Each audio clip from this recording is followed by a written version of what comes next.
in my generation, were mentoring each other. There were no older people to lead us in gender issues, certainly not in philosophy. There were a couple in history and sociology. Two issues that we were developing then seem to me, in retrospect, extremely important. I should mention that the feminists in biology and in the social sciences had been writing already for 6 to 8 years. There was a considerable amount, I mean, not a lot, but there was a significant presence of feminist biology and feminist sociology, history, and other social science disciplines that were relevant to how we thought about science, in the social science disciplines, so how we thought about the history of science, the sociology of science, and so forth.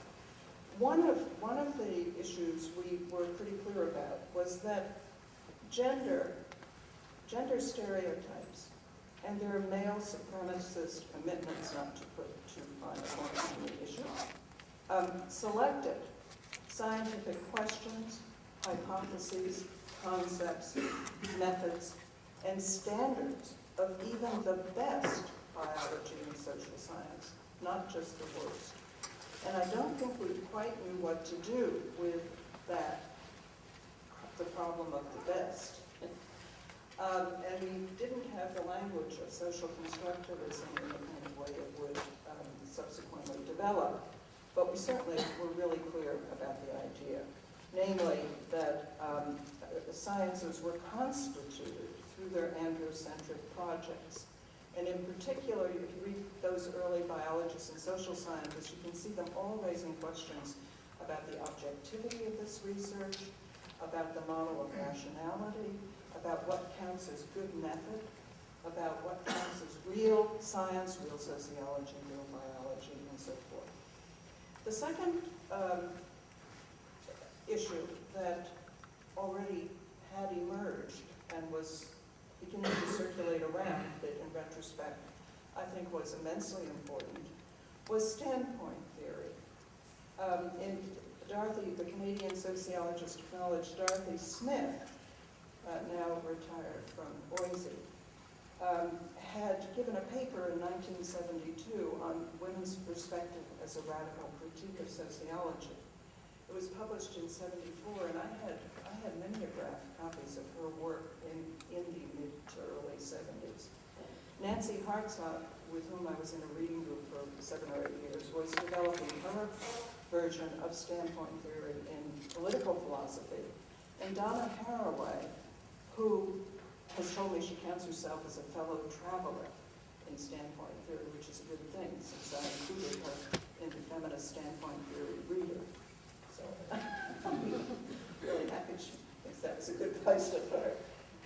She was working up at the time her first papers on primatology, which came out in Science in 1978, and taking the standpoint of women and racially subjugated groups in looking at the history of primatology. Standpoint theory can be understood in a number of ways.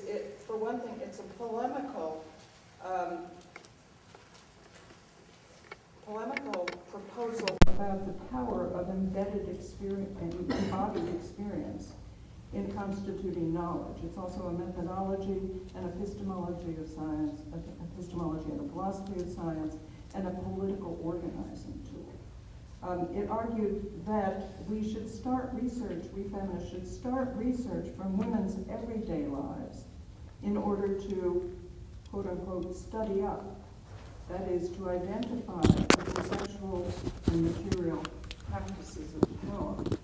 And the target was our particular research disciplines. So Smith was concerned with sociology, Hartsock with political philosophy, and I was with epistemology and philosophy of science. The research disciplines were complicitous with power, was the argument. They worked up the buzzing, blooming, everyday experience into categories and causal relations between them that permitted the few to reflect their name. So I think those two understandings, the kind of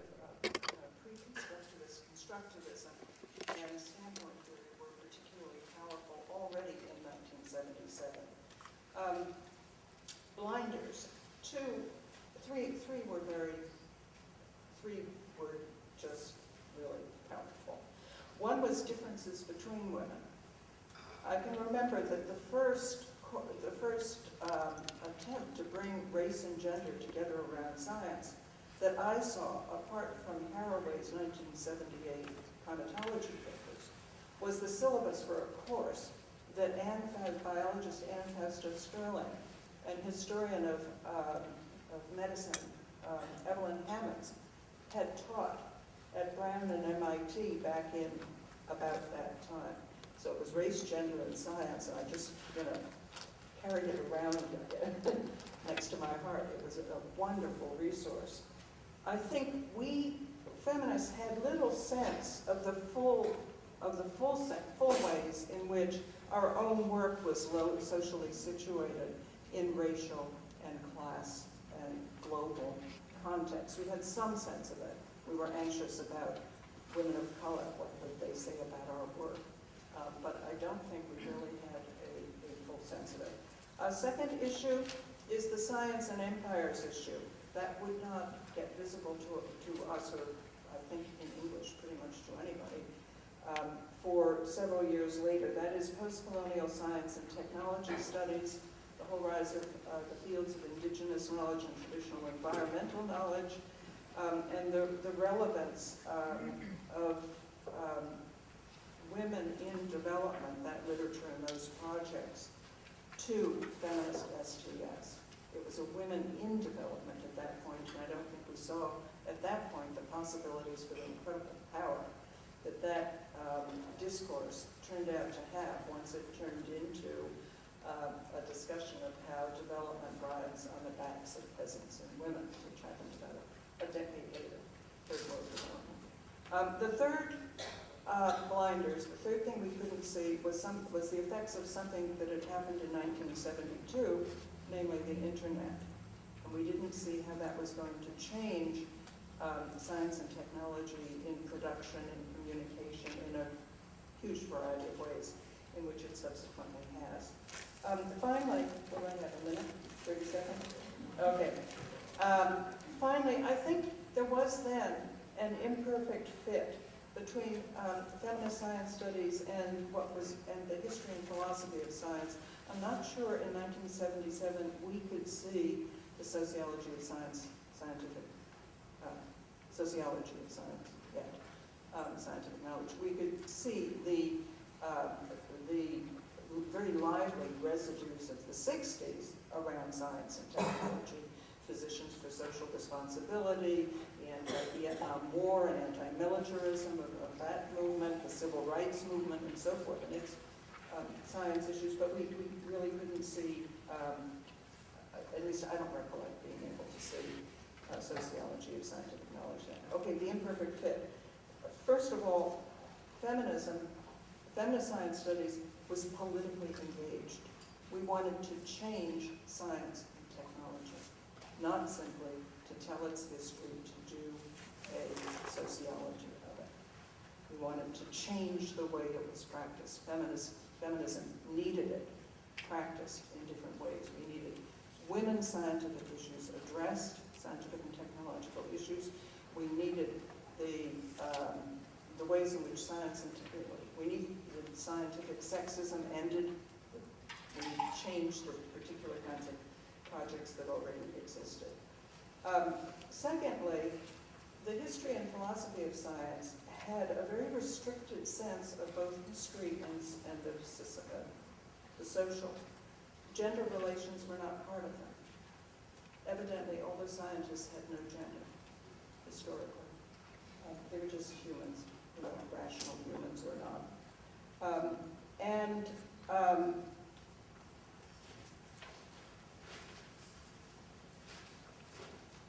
I'm so sorry, I can't read my own scribbles here.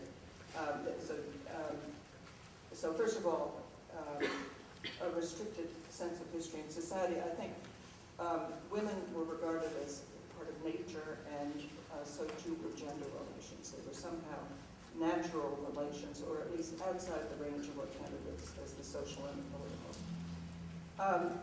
And a third aspect of the imperfect fit was that feminism was resistant to choosing sides between the modernism within which liberation movements had functioned in the past and within which science functioned, on the one hand, and the postmodernism, which was emerging at that moment those moments in literature, in the humanities, in cultural studies. Modernism was androcentric. Postmodernism, post-structuralism, seemed at least androcentric, but even worse, it didn't seem to have any future. It was not clear there was no way to grab onto a kind of politics for the future, for redesigning, transforming science and society, and feminism needed that very much. And I would just ask, is this imperfect fit still the case today between feminist science studies and, let's say, 4S? Thank you.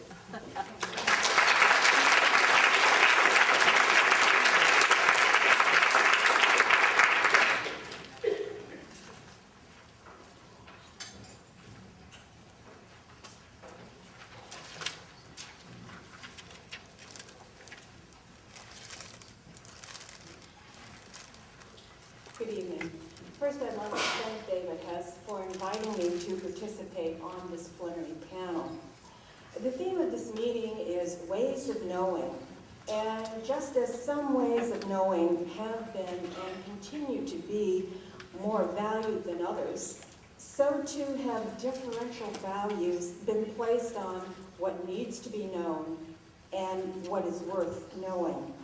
Since the mid-1950s, sociologists of science have produced a number of books on various groups within the scientific community. At this point, I think I probably need to back up a bit and give you a bit of biographical information that will give you a framework for my remarks. I'm a sociologist. Got my PhD from the University of Chicago at the same time that Jo Freeman got her PhD in political science from the University of Chicago. So, 30 years now.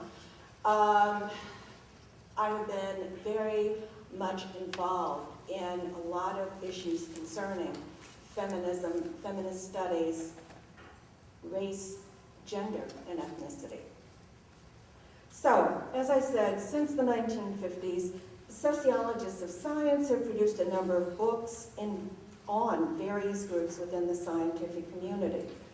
However, there has been no major published study of the role performance of Black American scientists, despite the fact that they have been present among professional scientists in the United States for more than a century. There have been, however, some notable works on Black American scientists. For example, my colleague, Willie Pearson Jr., also from Georgia Tech, his work on race and universalism in the scientific community, and most recently, his book, Beyond Small Numbers, Voices of African American PhD Chemists. To date, the social science knowledge base on scientists of color remains underdeveloped. A disproportionate amount of the published literature on scientists of color is produced by non-social scientists and focuses on biosketches and bean counting. Moreover, several of these publications have serious methodological flaws. Ironically, social studies of science scholars haven't shown the attention to scientists of color to the extent of that from the Congress, government, and funders from both the private and public sectors. This is all the more remarkable given both the current and projected demographic shifts occurring in the US and in other regions of the world. Since the mid-1970s, several publications on women in American science have appeared. However, most of these do not include analyses on minority women or women of color.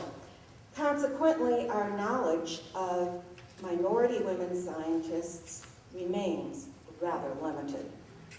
As a consequence, many of the policies, programs, and practices focusing on enhancing the participation of underparticipating racial, ethnic, and gender groups in science, technology, engineering, and mathematics are not being driven by sound research. The growth of the forest community points to the appeal of the subjects of race and science technology and gender and science technology. Yet few social studies of science scholars have focused on the intersections of race, ethnicity, gender, and science and technology, with a few notable exceptions, as my colleague mentioned previously. Evelyn Hammonds, for example, and Simon Harkin's own work is a notable exception. Many handbooks and encyclopedias of the social studies of science are considered to be definitive compendia on both the issues and scholars of the social studies of science. However, they rarely include entries on race and ethnicity. As a consequence, there is no good place to get a literature review on multicultural perspectives on science and science studies. However, this is beginning to be addressed by a project that's funded by the National Science Foundation. This project is called Inside the Double Bind, and the purpose of the project is to both identify and synthesize published research literature on women of color in science, technology, engineering, and mathematics in the United States. A review of the extant literature on scientists of color, female as well as male, reveals the dearth of the knowledge base. Among the existing gaps in the knowledge base are the following, and these are meant to be illustrative and certainly not exhaustive. The first gap concerns academic origins of female and male scientists of color. And by academic origins, I'm referring to both the baccalaureate and the doctoral origins. Secondly, we have very little research on science and engineering and academia in minority-serving institutions. These are historically black colleges and universities, Hispanic-serving institutions, and tribal colleges and universities. Much more needs to be known about the career paths and patterns of PhD scientists outside of, as well as inside, academia.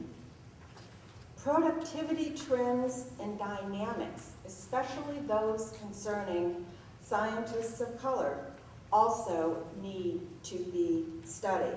And by productivity trends and dynamics, this includes grants, patents, and publications. Also, there needs to be more work on engineers of color to add to the tradition of such work by Joyce Pang, whose work focuses on Asians and Asian Americans in science and engineering. We also need to find out why women of color tend to have higher representation than do white women in some male-dominated fields, such as engineering and computer science. In fact, increasingly, some researchers advocate that the acronym STEM, science, technology, engineering, and mathematics, be, how can I put it, deconstructed, so that engineering is indeed separate and apart. It's structured differently, its dynamics and reward systems differ from those in science and math, for example. So we think at this point in our work, it's important to make those distinctions. I think it's also important to state unequivocally that work on race and ethnicity in the social studies of science need not be done only by people of color. The gaps I've just briefly outlined in the literature suggest opportunities for social studies of science scholars to play a significant role in developing a more robust research literature on female and male scientists of color in the United States, as well as in other nations. Thank you.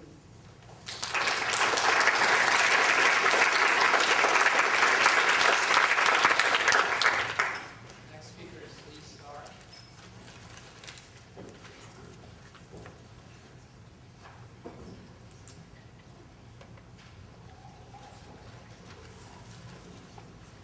Okay, I have a public service announcement, which will not count for my 10 minutes. Nina Wakeford has already begun the presidential plenary, which will take place on Friday afternoon, and she asks that you take some time to look at the videos which are in the hotel lobby as you come in the front door, and to engage in a game of cat's cradle, literally, with the students that are there, who will be there until 8 o'clock this evening and all of tomorrow morning. That hopefully won't be too much of a burden, but rather a pleasure. My notes on this talk are all over the place because that's how it has been for me with feminism and science. I won't go chronologically because I want to start out with a story that, something very important that I learned from Sandra Harding, which is in 1977, I was just beginning graduate school and lived in she testified, a very tiny house in San Francisco. And Sandra came over to help us plan and, I guess, strategize and get up to all kinds of mischief in planning an event which was, to my knowledge, the first thing of its kind at the AAAS, which was a panel on feminism and science, which took place in 1978. What I learned from her, because we had set up for her to come and give a colloquium at UCSF where I was that whether or not you get tenure mostly depends, if you're a woman, on what kind of shoes you wear. And Sandra proceeded to trot out these perfect beige 1-inch heel pumps that she called her tenure pumps. And it worked. It totally worked. And ever since then, I've been mentoring graduate students and telling them, well, sometimes if they're female, sometimes if they're male, to wear such pumps, and they would be sure to get tenure. The panel that we organized was interesting, and I want to tell you a little bit about it. Interesting in a number of ways, some of which make me a little sad in retrospect that we haven't yet gotten to 1978, perhaps in this imperfect fit that she was talking about. But the panel consisted of people who thought about science, and I may get some of this wrong in terms of the people who were there, but one of the speakers was Mary Daly, a feminist philosopher and theologian, and I would also say methodologist, addressing some issues that we as a community have returned to again and again. But she used to, I was her research assistant when I was an undergraduate, and she used to teach me to go into the library and the right books would fall into your hand, whether you wanted them or not. And I have found this to be absolutely true. It's a little harder online with the new electronic searching. I haven't quite figured out what to do. But part of her methodology training was to think in terms of feminist activism and in terms of feminist theory, but also more generally about the world. She had this model that she called spooking, sparking, and spinning, meaning in the first instance to find out where the ghosts were, to find out what shibboleths you're really dealing with when you start to go in and study an institution or a class of problems. Sparking had to do with allowing yourself free rein to think what we now call lateral thinking across, and especially to do that with other people in a free kind of way that wasn't, you weren't supposed to be correct in any particular way. That was really the lesson of a lot of her lessons. And then spinning, which is rigorously to think about those ideas that have come up in a group of people together. So she was on the panel. Beverly Smith, a well-known activist, feminist activist and anti-racist activist in the health arena, was there. Sandra was also there, I was there. Janice Raymond, another theologian who was a collaborator, sometime collaborator of Mary Daly's. Ruth Hubbard was there, with whom I had also worked. Interesting. Anybody wants to talk to me about this later, I can talk about different approaches to it. But Ruth taught an undergraduate class that I took in gender and science. And her approach to it was, this was in 1974, 75, 76. So this is a while ago, precisely that period where Sandra was saying there isn't so much to look at. And her approach to this was to look at published science and to look at questions of anti-racism and feminism within the published science. And since her area was biology, is biology and evolutionary biology, this meant that we went back and read Darwin and tried to figure out what he was thinking about from precisely those points of view, which hadn't been overrepresented, shall we say, in my previous curriculum in biology. And we produced a book called Women Look at Biology, Looking at Women, which came out in 1979, which again was kind of not the first, but was out there in examining the science itself and looking at this class of questions. What to me is very important about this, also attending the meeting, where Donna Haraway has been mentioned here before, and a novelist named June Arnold, who wrote one of the first gender-neutral pronoun-using novels. That was quite a wonderful attempt called The Cook and the Carpenter. I also want to mention that right alongside this, I had become involved in starting a new feminist journal called Sinister Wisdom, which is a lesbian feminist journal. I was the poetry editor, and we also included a very active anti-racist stance. And I, as poetry editor, had the opportunity to work with a lot of poets of color who were just getting their start in life, and some older, very well-established poets like Audre Lorde, but Achille Bejas, Cherie Moraga, Christos were among the people that published there. And we also published a number of articles critical of specific aspects of science. And I was at that time looking at the brain, which I kind of returned to a little bit, but got away from after my thesis. What was unusual about all of these groups is that the work of any part of that community was just as important as any other part. And so that a poem or a novel could speak directly to a piece of feminist theory, could speak directly then to a very traditional piece of science. The borders were much, much more open about what counted and where it would count. So one of the things that I really miss, and this is for me still a bit of an imperfect fit, although I've tried in the last 2 years to make it a little better fit, is the connection between our lives.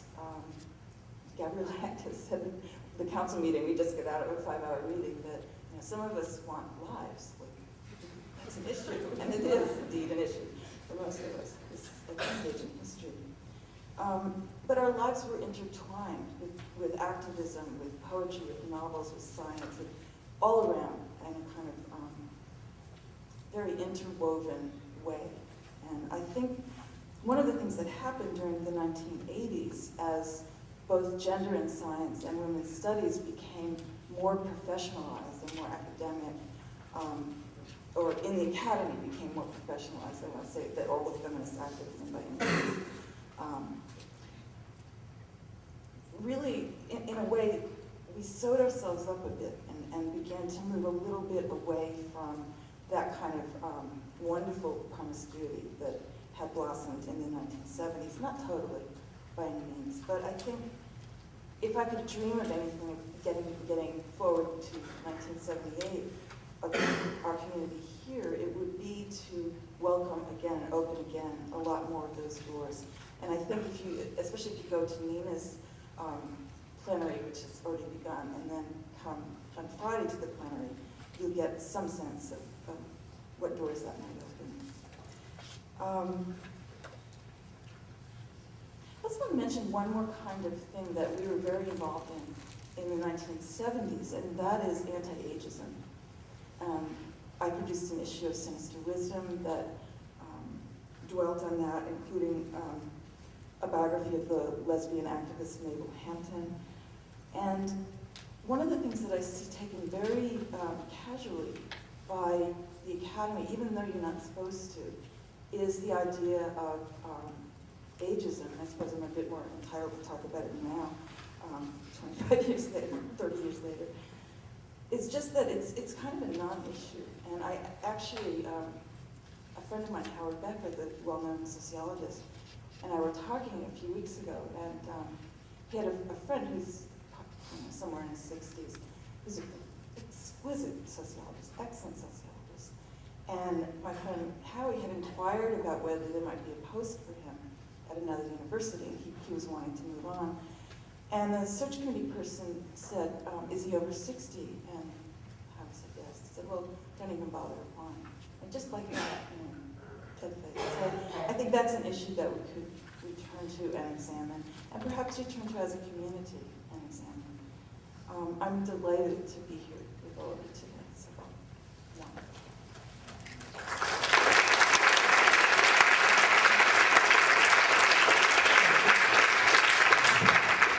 Our last speaker is Judy Wiseman from Australia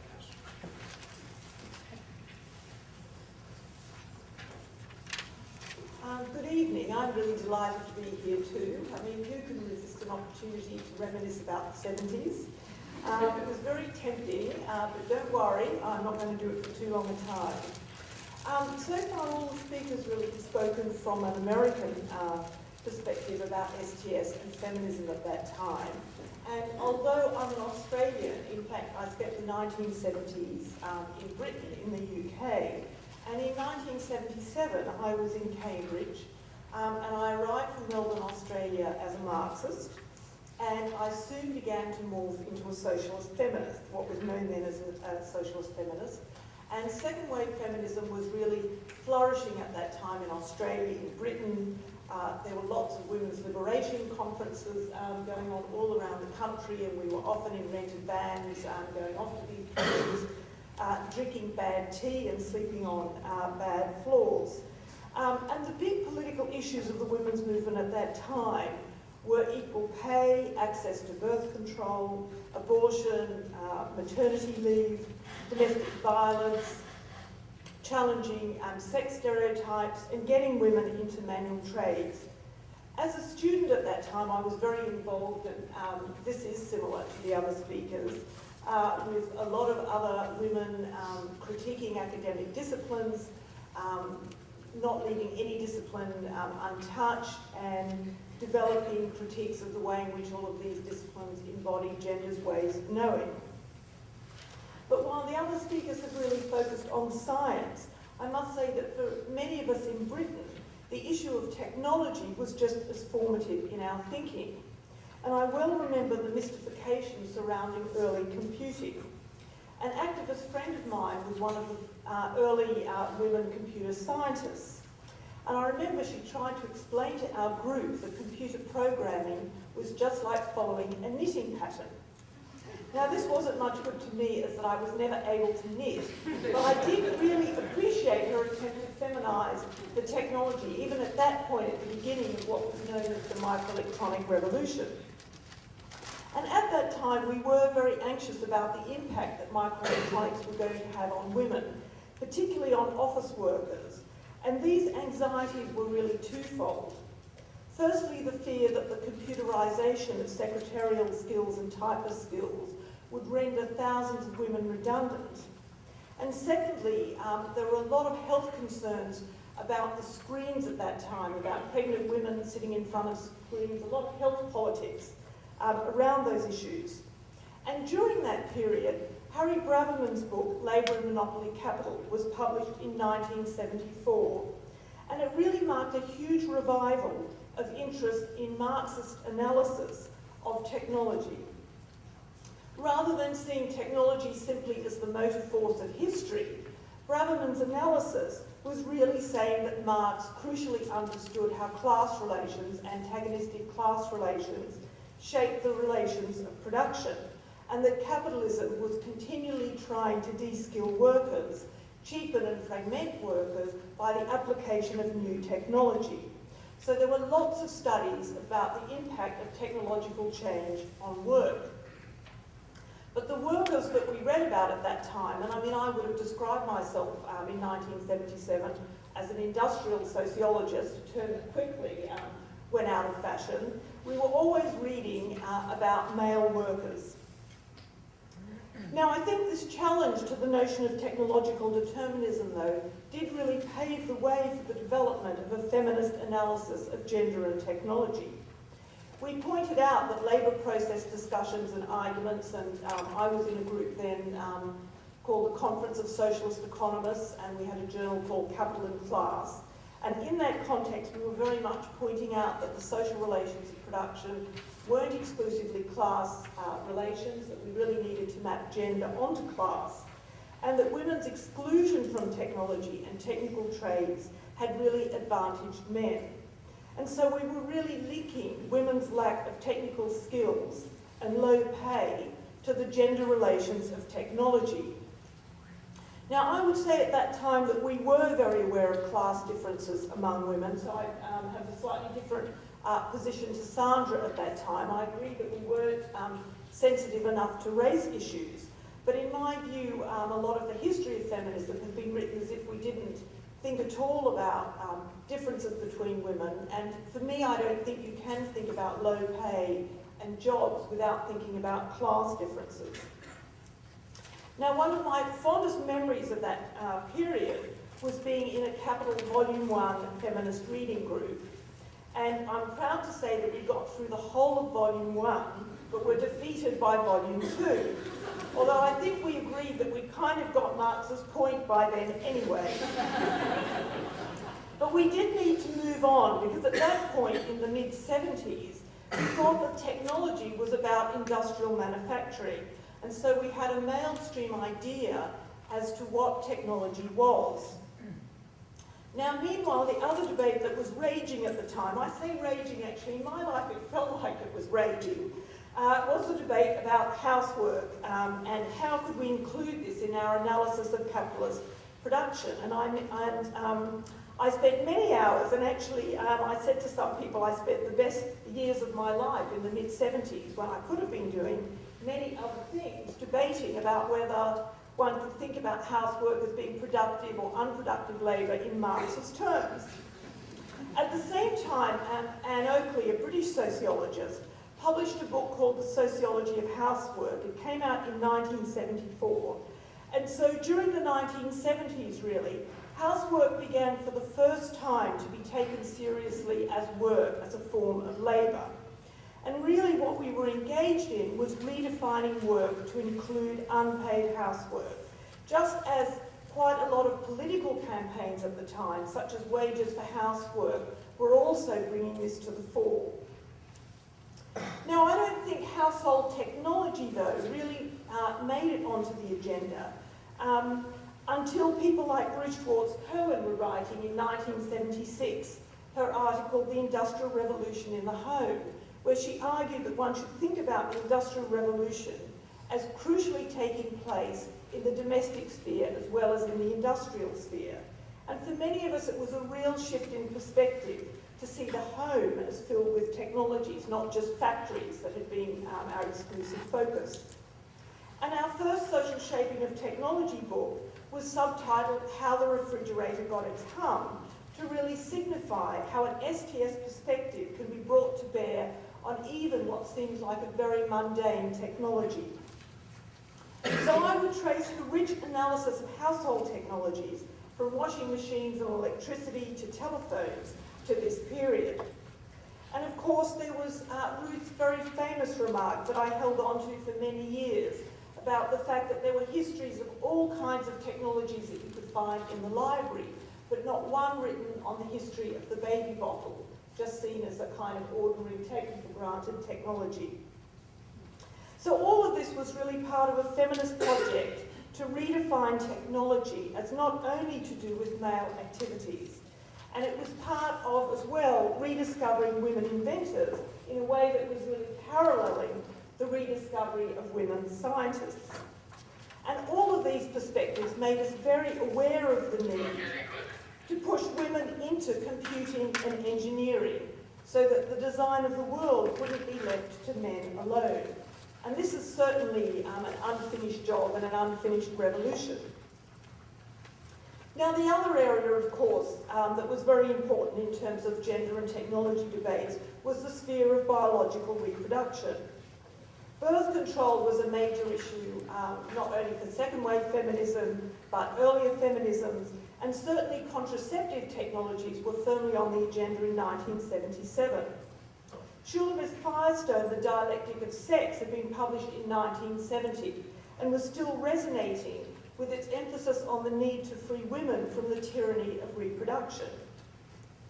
Patriarchy was seen as fundamentally about the control of women's bodies, their sexuality and fertility by men, and women were demanding technologies that would enable us to take control of our bodies, to have control over birth control, but also to wrest back control of childbirth from male doctors.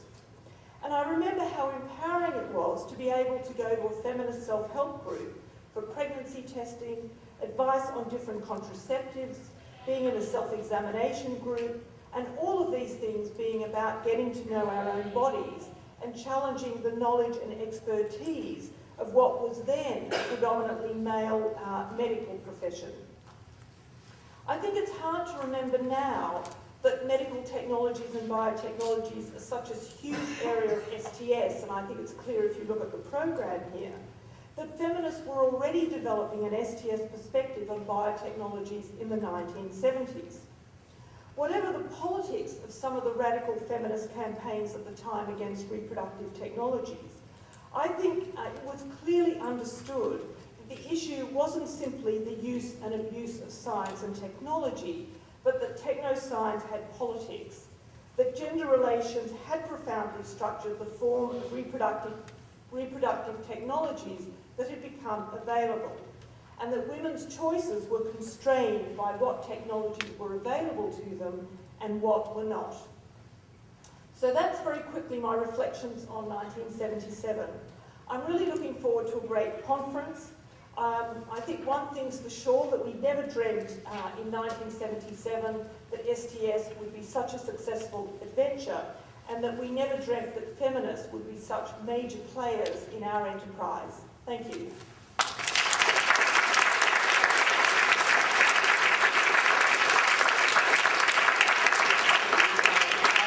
Questions or comments, and you can name somebody or just ask the panel as a whole.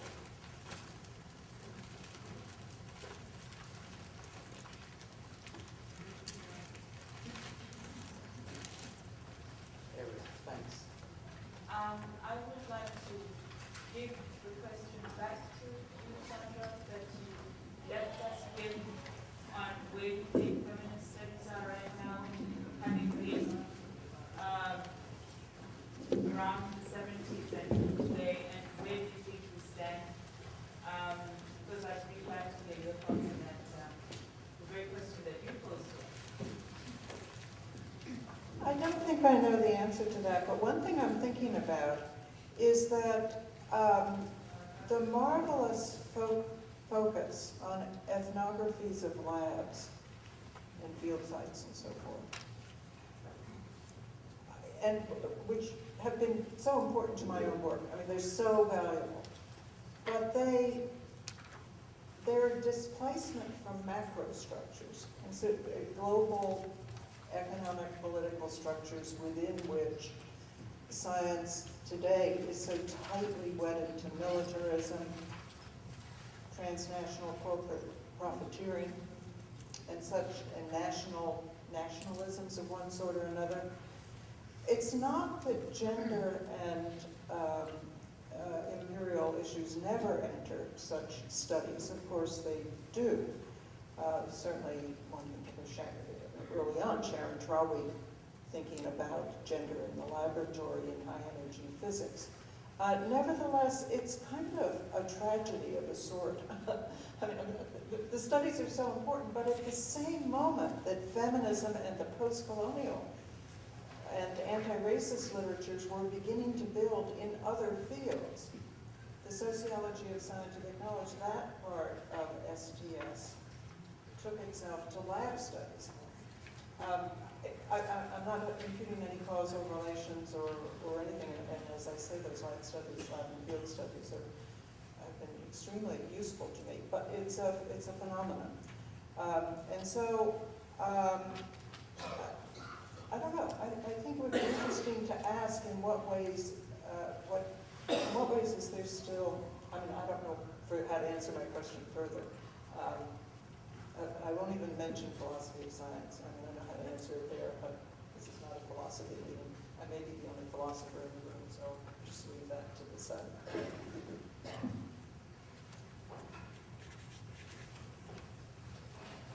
Good question? Yes.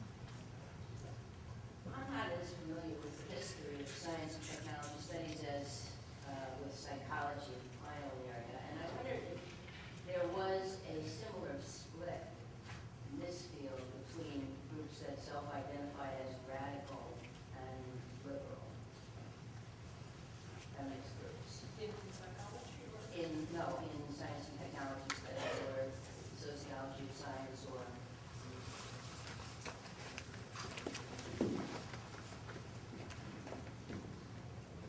No. if not, why not? But one of the things that happened is that medicine wasn't really much on the table, especially medical research as it has come to be really forefronted in Paris until, I would say, probably the 80s, maybe the late 80s. And the entry of medicine afforded a look at gender issues, transgender issues, sexuality issues, how technology was used in all of that. And there weren't like a million of us, either in this community or, especially in the subcommunity of feminists. So I think medicine served as a uniting force. And I also think that it was one of the steps to more macro analysis. I agree with you about the early 80s. I think there's been more and wider stuff since then. But I don't have a sense that that's in these communities. The only place I think of it, but I don't think of it as a huge split, was between feminists who were concerned with bad science, critical of quote-unquote bad science, and the emerging recognition many of us had that bad science was only the tip of the iceberg. The real problem was good science, right? And so the early biology, I'm picking on biology only because it was the main natural science that was being pursued by feminists at that time. I mean, Evelyn Keller was thinking wonderful thoughts about physics, but the largest number of scientists were working in biology and medical areas. They held, in my view, a liberal view that the problem was bias, right? Sexist bias in the sciences, and if we could remove that sexist bias, then everything would be fine. But I think that never became a really hostile split. At least I never experienced it as such, because they were doing such heroic work of that sort. And our work was so off the map of the rational. It was out beyond the borders of civilization. It was the good side. There was something wrong with good science. I mean, it was just you had to kind of whisper it to each other or something. I mean, people were standing up and yelling at me in public. I mean, in the United States, they did it in Germany for another 2 decades, but they were at it in the United States. I mean, leading sociologists of science would stand up and yell at me in public performances, right? I mean, this is the rational mind at work, right? So I see some laughs from some other people who recognize the phenomenon. But it was never, I don't ever recollect experiencing it as a hostile split. I think we both were doing heroic things and Amazonian things in our own particular way, but I don't know if they appreciated us, but I think we appreciated them.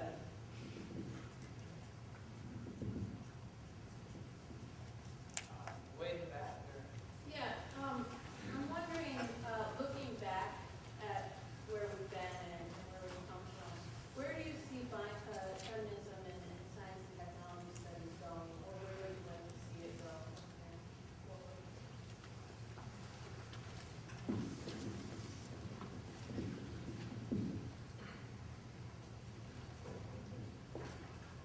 One thing I think we see fairly clearly now is in feminist studies of science or just studies of science, the intersection of race, ethnicity, and gender.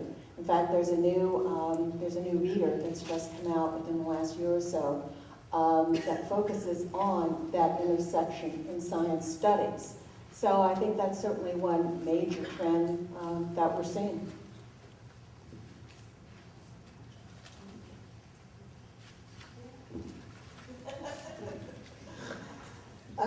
I mean, what can I say? There's so many answers to that question. I mean, you know, all of us who've been involved in this and in feminist critiques of other disciplines, always on some days, it's the good days and bad days. I mean, you know, I can remember actually, even in the mid-70s, thinking that the gender project would not take very long. I can remember thinking that we could just run some women's studies courses for a few years and that would be the end of it, and we'd have mainstreamed and all these issues would be taken up.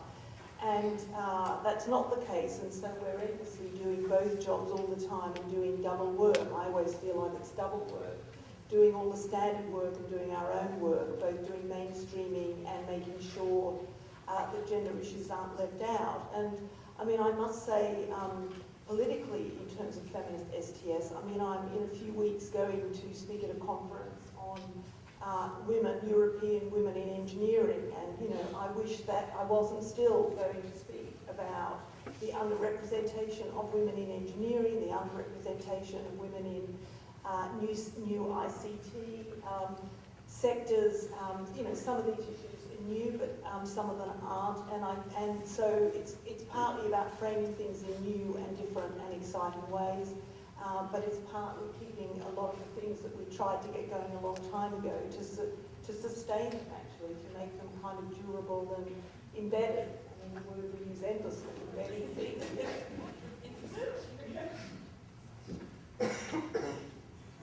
I'd also just like to underscore what Charlotte's just said from maybe a slightly different angle, or maybe it's the same angle, but when I need answers to theoretical questions within STS, and even in doing things like teaching STS to scientists, which I've done a lot of, the intersection of race, gender, and ethnicity is the best fountain for looking at that. I'm thinking about questions of invisibility and silence, which are the topic of the meetings last year.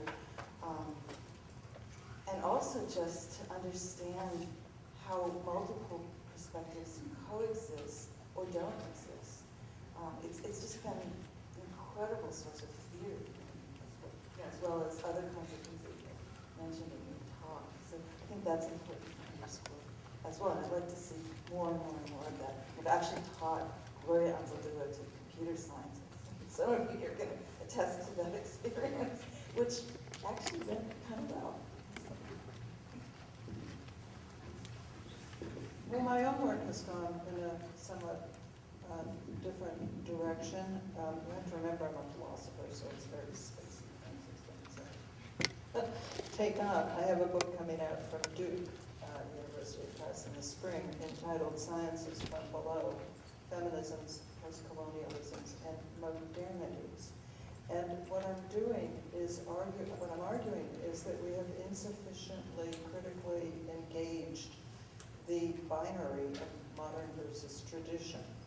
modern versus traditional, modernity versus tradition. That we, in science studies, as in other related fields, we use the modern as a horizon beyond which our thought may not stray.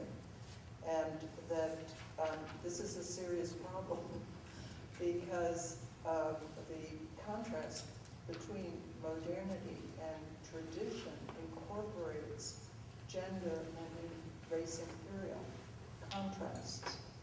It was not possible to take on this kind of topic, I think, that is to interrogate tradition in a kind of parallel way to how the postmodernists interrogated modernity. They turned modernity to face the future, but now we can turn modernity to face what supposedly its past.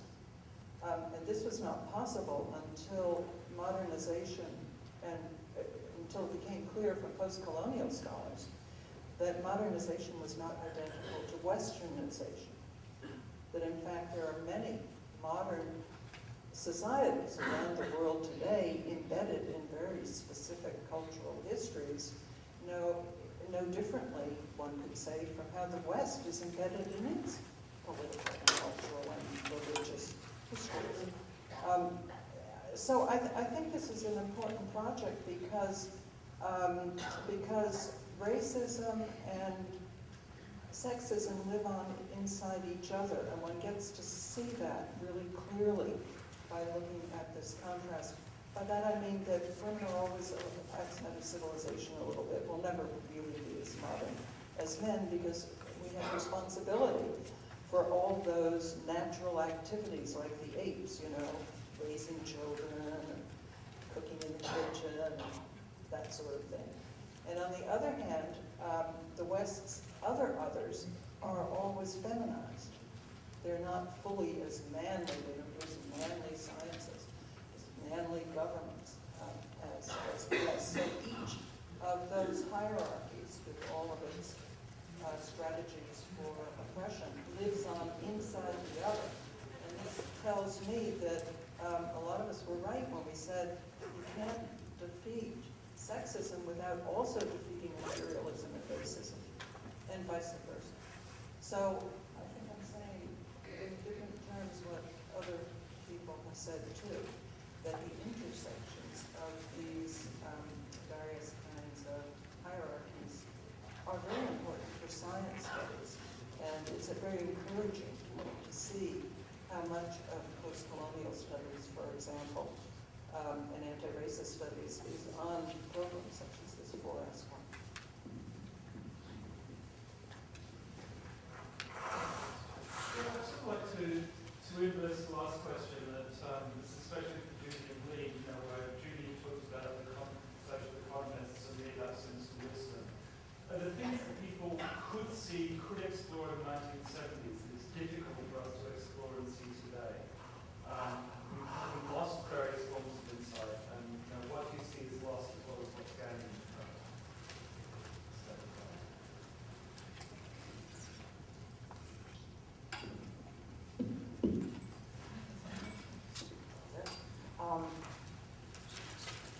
I think I spoke to a couple of them, but briefly. One is this sense of profligacy and promiscuity was just, it wasn't even that much talk about it, just was, because there was activism all mixed in with all of this.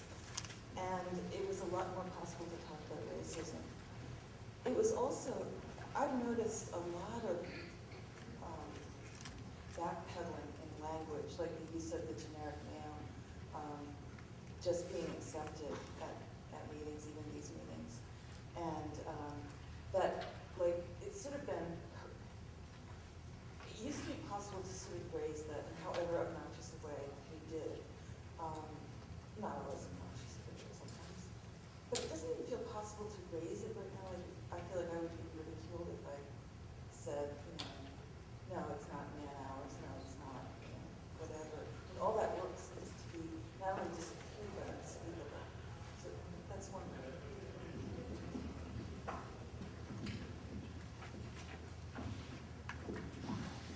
I mean, I think what's kind of hard, I mean, reminiscence of, it's kind of terribly difficult, but, I remember being in Britain in the 70s, and there was it was a left Labour government. There were shop stewards, the trade unions were actually out marching with us on issues of abortion, There were working time debates. I actually did my thesis on industrial democracy and workers' cooperatives. So, that is a very different period in terms of kind of optimism, of kind of change. And certainly, in Britain and Australia now, I mean, working hours should be the big campaign, actually. I mean, there's endless discussions. I mean, I'm writing a bit about time. There's endless discussions about the time squeeze, endless discussions about work-life balance. That's how the debates are, and they're kind of reframed. But actually, going back to what Lee said, actually everyone's really talking about working time, but it doesn't seem to be easy to mount a campaign against it, except in France, where I guess it's had rather mixed, mixed success. So I mean, some things have been lost, but again, I think things are kind of then reframed, because I think partly women's integration into the labour force, men's increase in kind of, housework, whatever the kind of proportion is, have meant that a lot of those campaigns are much more now.